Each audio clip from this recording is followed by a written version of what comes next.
In this lecture, we will discuss inventory and inventory control. Right? Inventory is defined as the list of movable goods which helps directly or indirectly in the production of good for sale. Right? We can say inventory is just a service to the production.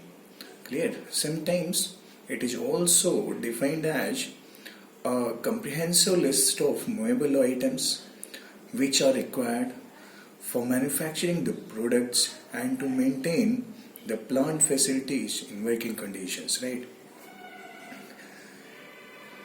Now we will categorize inventories, right? In companies, industries, inventories categorized in two parts: direct inventories and indirect inventories, right? Direct inventories encompasses following four items, right? That is raw materials, in-process inventories, purchased parts, finished good, where indirect inventories consist of tools, suppliers, abrasive materials, empties, presses, map sets, right, etc. There are so many which directly influence the production of finished goods, right? The keeping of that material is come under indirect inventories. Now we'll discuss direct inventories, right? These inventories play a direct role in the manufacture of product and become an integral part of the finished product, or called direct inventories, right? Such as raw materials. These are the materials which are machined or processed before they are ready to be used in assembly of the finished product, right? Such as steels, copper, tin, lead, right? Or any material, any item, any input item which are going to be converted into output, right? These are considered as raw materials, right? Now, raw materials also are those basic materials from which components, parts and products are manufactured by the company. In a simple word we can say, right, these are the basic materials from which components, parts and products are manufactured by the company. Now we'll discuss in-process inventories, right? These are the semi-finished goods at various stages of manufacture, right? The output of one machine is fed to another machine for further processing, right? So what we require raw materials. We require the raw materials. In that case, raw materials become work in progress at the end of first operation and remain in that classification until they become part of finished good, right? So we can say that work in progress can be found on the conveyors, pallets, in and around of the machine, and in temporary shortage awaiting for the next operations, right? Now we'll discuss purchased parts, right? These are the some purchased items like components, sub-assemblies, finished part, right? They are purchased from outside suppliers instead of manufacturing in the factory itself. Finished goods, their inventories contain the output of production process. These are the finished products ready for dispatching to the customers. Products usually leave work in process classification and enter in the classification of finished good at the point of final inspection when they are ready for delivery to the customers, right? Now, indirect inventories are basically they are tools like standard tools used on machines such as lathe, milling, right? Drilling broachures, hand tools such as chisels, drill guns, hammers, supplies like miscellaneous consumable stores such as brooms, cotton waste, toilet paper, vim powder, right? These are basic requirement, all basic requirement which indirectly influence the production of the raw materials into finished good, production of finished good from raw materials, right? Supplies also consist of welding, soldering and thinning materials such as electrode, building rod, soldiers, pelter, right? Abrasive materials such as emery cloths, emery belts and sandpaper, brushes, maps, impurities such as bags, glass, bottles, oils and greases, general office supplies, stationery, ink pads, nibs, pencils, right? Printed forms such as envelopes, letterhead, inquiries forms, right? All they come under indirect inventories, right? Now we will discuss inventory control, which is the major focus point, right, during the study of inventory management. Sometimes inventory management subject is introduced in industrial engineering for the study of, for the detailed analysis of inventory control, right? What is inventory control?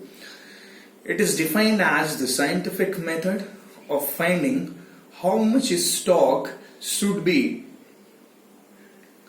maintained in order to meet the production demands and be able to provide right type of material at right time in the right quantities and at a competitive prices, because we know that keeping a material for a long time always indirectly add value to the finished good, right? So we can say that keeping inventory for a long time, keeping inventory of material which is not being used in the company, this is the wastage part, and it indirectly influences the overall cost of the finished good, right? So what are the challenges against the inventory control? It aims at maintaining the value of the inventories at the lowest possible level, and at the same time seeing that the required inventories are available at all times, right? These are the very two conflicting situations, right? We know that if inventories accumulate, right, the value of the inventory carrying will increase, but it will ensure guaranteed supply of inventory. And conversely, reversely, we know that if inventories get depleted, right, the value of inventory carrying would be less, and it will result into the stock outs, endangering the production flow, right? So this is required. A balance should be struck between the inventory accumulation and inventory depletion, and this is done by the inventory control, right?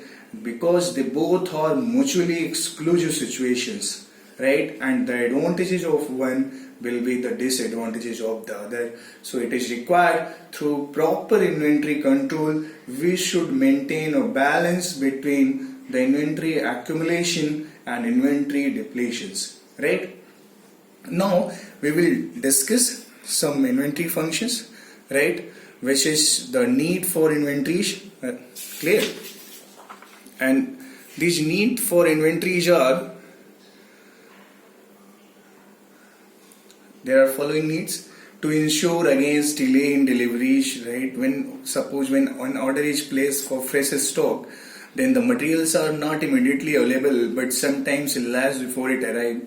So this period between the time of placing and the order and the time of stock arrival is often subject to variation. So a firm must therefore hold some reserve stock to allow production operation to continue if delay in procurement occurs, right? There should be no halt of production, right, against the deliveries of the item that we demanded, right? Not to allow for possible increase in output, right, because changes in the manufacturing program may occur because of variation in the demand. To meet the increased demand of the finished goods, the company should have enough stock of inventories so as to allow the production without interference, right? Maintain a smooth and efficient production flow to keep better customer relations. For keeping better customer relations, sometimes stocks means stoppage or interruption in production. Therefore, it may delay the delivery of finished goods to the customer. So, after a few such delays, even a most patient customer will start looking for a supplier who will give him better services, right? So, we would always keep an eye for better customer relation, right? To take advantage of quantity discounts, clear? And to utilize to advantage price fluctuation, right? Sometimes we know that price fluctuation of material have a marked effect on the procurement policy of a company. right? If these fluctuations are to be used to some advantages, the company should purchase in adequate quantities when prices are low, to ensure against scarcity of materials in the market, to have a better utilization of men and machinery, right? So these are the basic needs of inventories, and also we can say these are the need of inventory function, and they are also the advantages of inventory control. Like if you go through these inventory functions, there will be no shortage of material at any stage of production, right? Materials are made available at most economical rates. There should be no interruption in production due to non-availability of material. There will be exact and accurate delivery dates, right? Production schedules and delivery dates are maintained. Materials are protected from spoilage, deterioration, right? There will be increase in overall efficiency and productivity of the company, right?